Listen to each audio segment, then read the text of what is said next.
There's a whole lot of horrible, nasty stuff going on out there. But I feel like it's going away, even though looking at the news and social media, it doesn't appear to be like that. But I felt recently a big shift and I feel lighter. When was that? Just over the past few days. It's like a burden is being lifted from me and this heaviness. And I'm feeling more joy. Something is taking place. Do you have any sense of that? Well, I'm looking at the time quality from the astrological perspective, and we are in the midst of an eclipse portal. Yeah. So eclipses bring sudden shifts and sudden changes. That's their archetypal quality, and Yeah. normally they are associated with detrimental shifts, but they can be positive as well. I mean, Oh, if you feel sure. like something has shifted, then by all means. Yeah, I'm definitely feeling, it's quite unexpected. I got plenty of things to complain about, but I don't feel like complaining. I feel like something it's being taken away. This darkness, the heaviness that's been following me around, that seems to be dissipating. It's amazing. I love it. I don't know. Maybe I got rid of my Wi-Fi recently. Maybe I'm going through a healing process. That's been about a week. That could be one reason for it. But I feel like it's coming from out there. It may be that I'm able to receive these energies better without that constant irritation of that Wi-Fi. I used to feel like my skin would be all prickly and the radiations drive me crazy. But there's something out there that's it's good. What is out there? Can you tap into that? Oh, well, there are great forces at work out there trying to get rid of these beings and entities and devices that have been keeping us under their thumb. And you know all about that. And they're hard at work and they're gaining ground every day. And I'm tapping into that, and it's like, ooh, swift change is at hand, and it's a good thing. They're trying real hard to get us to, look the other way, and calamity. Don't you believe it? Yeah. Most of the reports I'm seeing in the news are just totally fabricated. Of course, that's nothing new, but now they're working overtime. Yeah. Their days are numbered. It's just, it's going to be very swift.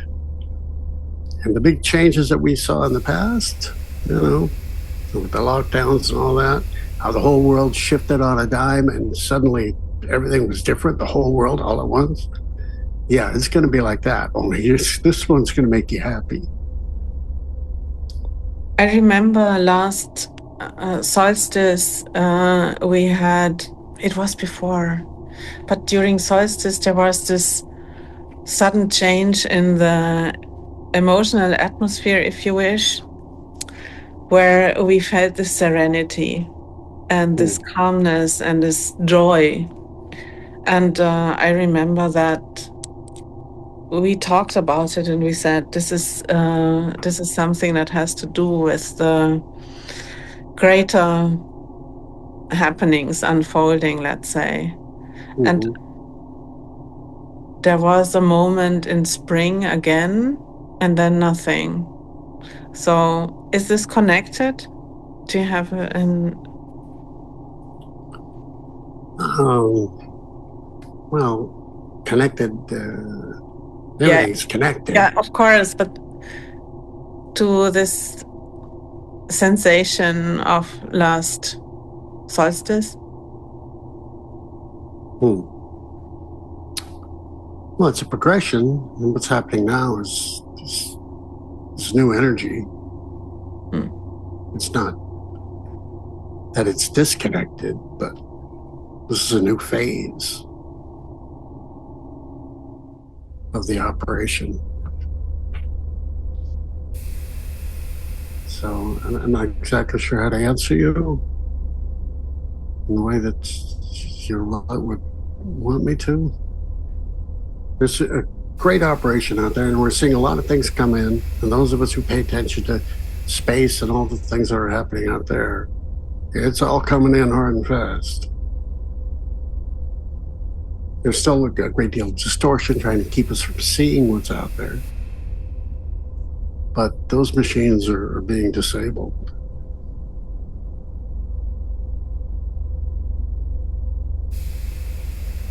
I am still thinking about 3i Atlas and what this interstellar object has to do with it all. Mm-hmm. It is approaching Mars, so it has crossed Jupiter's. It has crossed Jupiter's orbit, and it will meet Jupiter again later. I think in February or March next year. But now it's approaching Mars, and then the perihelion of the Sun. You know, the nearest point of the Sun. Yeah. So it feels like it shifts the energy too. Mm-hmm. And I'm still wondering what this object is all about. Yeah. I don't feel like it's, a spacecraft. It's not, doesn't belong to any one of those space forces. Various beings who are conducting operations. I don't think it belongs to any of them. It feels to me more like it's a computer, like it's a device from somewhere else. But it definitely is not a comet. It's not just a rock, which is by chance passing through the solar system.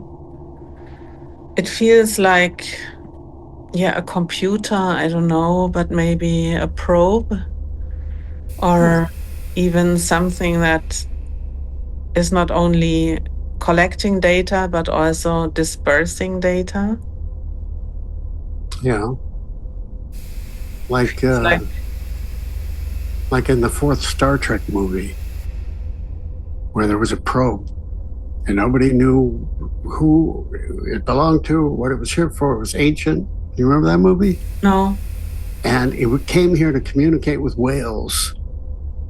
And at that point in the future of this movie, there were no more whales. And it kept sending out a signal that was causing earthquakes and calamities, and it was going to destroy the Earth the longer it went on. So Captain Kirk and his crew had to travel back in time to a point where they could pick up a couple of humpback whales and bring them into the future. So that's interesting that we're talking about a probe and we've been talking about whales, and it's the plot of a Star Trek movie. Oh my goodness, we're living in a Star Trek movie.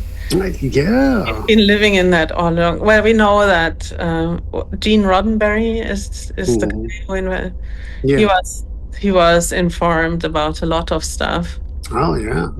And in hindsight, we can make so many connections. There's so many people who are talking about this, but interesting. I know. It could well be something similar to that. Maybe he knew something and put that in that movie, and now it's actually taking place. Mm. Yeah, I love that kind of thinking. Yeah. But yeah, when I try and look at those objects, I don't sense anybody aboard. I don't. It's definitely not a comet. It's technological, but I think it might be a probe or some sort of device. Maybe for good reason, maybe not. Maybe it's just some civilization that's using it to collect data or energy. Mm. I don't know if it's an energy. I feel like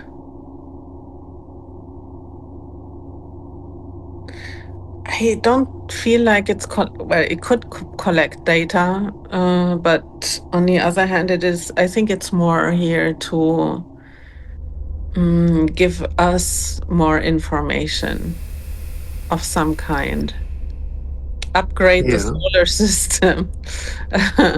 um, I'm going to be very interested what happens when it reaches perihelion, when it's next to the sun, because sun's activity is absolutely fascinating to watch. And sun was very quiet during summer, and now we have had a couple of activities coming back. So it's yeah. starting in its next phase. So what's going to happen when this Three-Eye Atlas thing is next to the sun?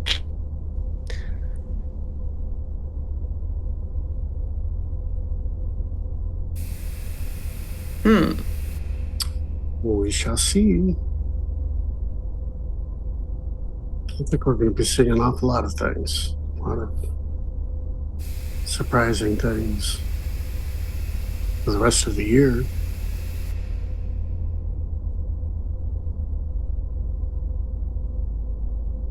When I was just thinking, so what happened last year? What was surprising? And it already slips my. I feel like I forgot it. I forgot everything that happened last year. Yeah, I know what It's you like mean. short term. How do you say short memory loss? Short term Oh, memory. short term memory loss. Yeah, I know. I It experienced the just same thing. The only thing that I remember is that I probably said a couple of times, "Wow, this is interesting," and the energies are shifting and moving, and Mm-hmm. we are moving towards the how can you say this? The end game? Well, I think we're in the end game, anyways. But so something big is happening soon. I remember Oh, saying yeah. that in the last couple of years. I know. And But then it's it's, like, well, why hasn't it happened yet? Well, it is but happening.